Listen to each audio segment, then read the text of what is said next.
Gudem మహిపాల్‌కు show cause notice. మళ్ళీ షోకాజ్‌ల పర్వం నడుస్తుంది. అంటే రెడ్డీస్‌కు తప్ప మిగతా వాళ్ళు ఎవరు ఏం మాట్లాడినా కూడా షోకాజ్ నోటీసులు ఇస్తారు అనే వ్యవహారం చుట్టూ తిప్పుతున్నారిప్పుడు.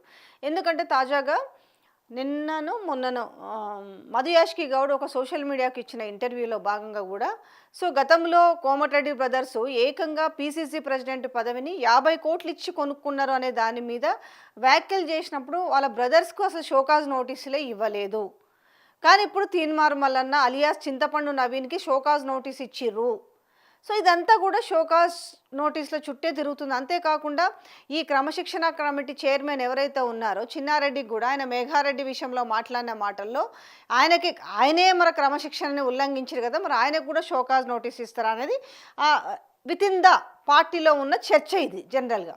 కాకపోతే ఇక్కడ ఏమైంది, గూడెం మహిపాల్కి సంబంధించిన షోకాజ్ నోటీస్ విషయంలో అసలు ఈ గూడెం మహిపాల్ రెడ్డి ఏం మాట్లాడిండు అనే మాటల్ని మీరు అందరు కూడా వీడియో చూసిరు కదా. కాంగ్రెస్ ఉండడం వల్ల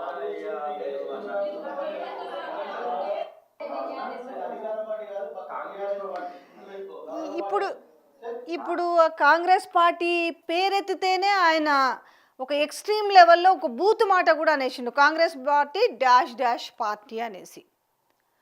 పోనీ నిజంగానే ఇప్పుడు ఈయనకి ఈ మాట అన్నందుకు కాంగ్రెస్ పార్టీ పేరెత్తదు, కాంగ్రెస్ పార్టీ బేకార్ పార్టీ, లేకపోతే కాంగ్రెస్ పార్టీ ఇదా, ఆయన బ్యాక్లో కూడా ఇంతకుముందు కూడా కనీసము ఇప్పుడున్న ముఖ్యమంత్రి ఫోటో పెట్టుకోకపోతే కూడా అడిగినప్పుడు నా ఇష్టం, నేను పెట్టుకోను, నేను కేసీఆర్ ఫోటోనే పెట్టుకుంటా, ఇట్లాంటి సంభాషణ కూడా మనం విన్నాము. ఇంకా శృతి మించి పాకాన పడినట్టుగా Congress party dash dash party అన్నాడు.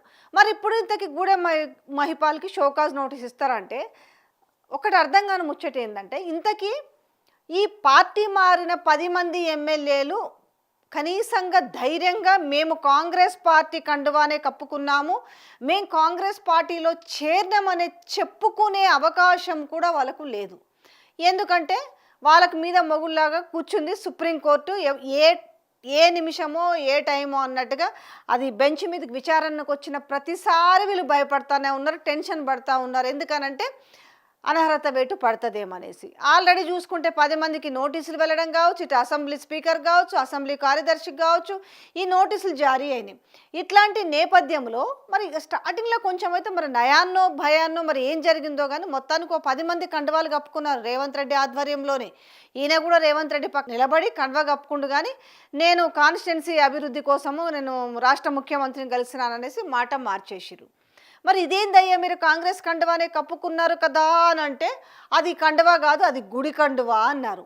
నిజంగానే వీళ్ళకి ఈరోజు కాంగ్రెస్ పార్టీ మీద నిజంగానే అసహ్యం వచ్చి మాట్లాడుతున్నారా, లేకపోతే ఇవాళ స్వార్థం కోసం ఇవాళ సుప్రీంకోర్టులో కేసు విచారణ ఉంది కాబట్టి ఎక్కడ అనర్హత వేటు పడుతుందో అన్న భయంతో ఈరోజు కాంగ్రెస్ పార్టీని వదిలించుకోవాలని చూస్తున్నారా అనేది ఇప్పుడు ప్రజలు అర్థం చేసుకోవాలి.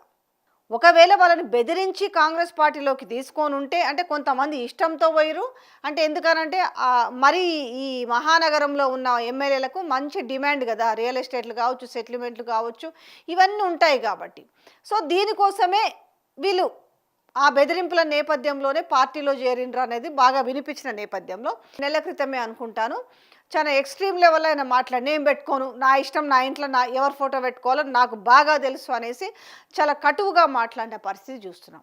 ఇక తీరా చూస్తే ఇగో నిన్న మాట్లాడిన మాటలైతే మరీ అది ఎక్స్ట్రీమ్లోకి వెళ్ళి మరి జరిగింది.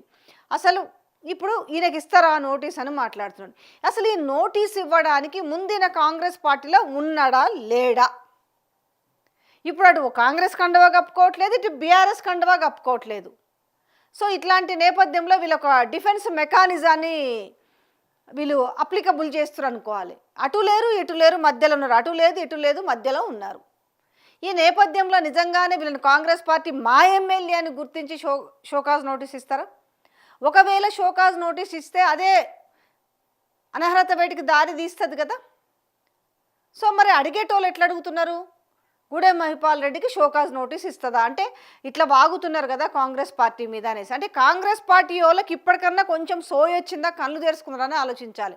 పక్క పార్టీల నుంచి ఎమ్మెల్యేలు తెచ్చుకుంటే మరి బతిలారినరా, బామాలినరా, బెదిరించిర్రా, కడుపులో తలకాయ పెట్టిరా, కాలు పట్టుకుర్రో తెలియదు కానీ కనీసము ఇంత గౌరవం లేకుండా ఈరోజు మాట్లాడుతున్నారు అని అంటే కారణం ఏమై ఉంటుంది బిహైండ్ ద?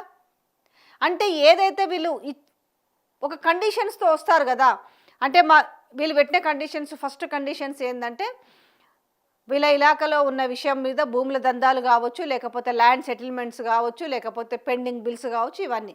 రెండోది ఏంటంటే ఏదైతే ఇప్పుడు పటాన్ చెరువు ఉంది ఫర్ సపోజ్, అక్కడ కాటా శ్రీనివాస్ గౌడ్ ఎమ్మెల్యేగా పోటీ చేసిండు. సో కార్యకర్తలంతా కూడా నాకే సహకరించాలి, మళ్ళీ ఆ గ్రేడ్ లీడర్ ఎవరు అక్కడ ఉండొద్దు అనేది. కానీ వీళ్ళు అన్న దాంట్లో ఏది కూడా నెరవేరలేదు అనేది ఇది స్పష్టంగా తెలుస్తుంది. ఈయన కనీసం ఆ కాన్స్టిట్యున్సీకి పోతే కాంగ్రెస్ కార్యకర్తలు తరిమి కొట్టే ప్రయత్నం కూడా చేశారు. ఇంకెట్లుందంటే వీళ్ళ పరిస్థితి రెంట్కి చెడ్డ రేవడిలాగా తయారైంది. మళ్ళీ బీఆర్ఎస్లోకే పోతే బాగుండనే పరిస్థితికి ఉంది. ఎందుకంటే బీఆర్ఎస్ మీద ప్రేమనో కాంగ్రెస్ మీద వ్యతిరేకత అనే దానికంటే ఇప్పుడు ఆ అనర్హత వేటి నుంచి తప్పించుకోవాలంటే ఏం చేయాలి?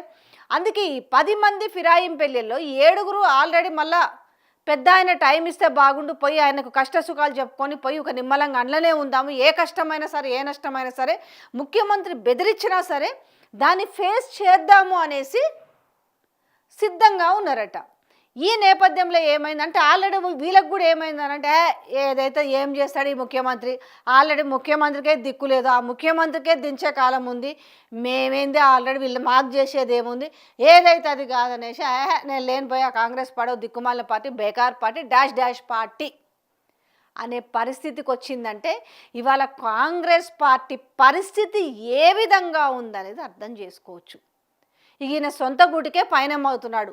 మంచో చెడో మళ్ళీ లాబింగ్ చేసేసి నేను పోయిన బీఆర్, ఎందుకంటే ఇవాళ ఏ కండువా కప్పుకోలేని పరిస్థితి ఉంది.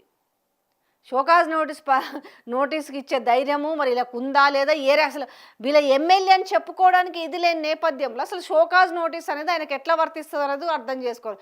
ఆయనకు కనుక కాంగ్రెస్ పార్టీ షోకాజ్ నోటీస్ ఇస్తే ఇంకా వాళ్ళ అనర్హత వేటికి సిద్ధం అన్నట్టుగానే, అంటే ఈ ఎమ్మెల్యే మాకొద్దనేసి వాళ్ళు అంటే ఇక ఎలక్షన్లోకి పోవాలి. మరి పటాన్ చెరువు నుంచి మళ్ళీ కాటాకు కాంగ్రెస్ పార్టీ టికెట్ ఇస్తే మళ్ళీ గూడెంపాలెడ్డికి ఎవరు టికెట్ ఇవ్వాలి మళ్ళీ, ఇదంతా కూడా ఒక సందేహం అన్నట్టు. సో అందుకే ఈయనకు షోకాజ్ నోటీసు వర్తిస్తుందా లేదా అనేది కాంగ్రెస్లో ఉన్న వాళ్ళకి అర్థం కావాలి ఈ ముచ్చట మరి.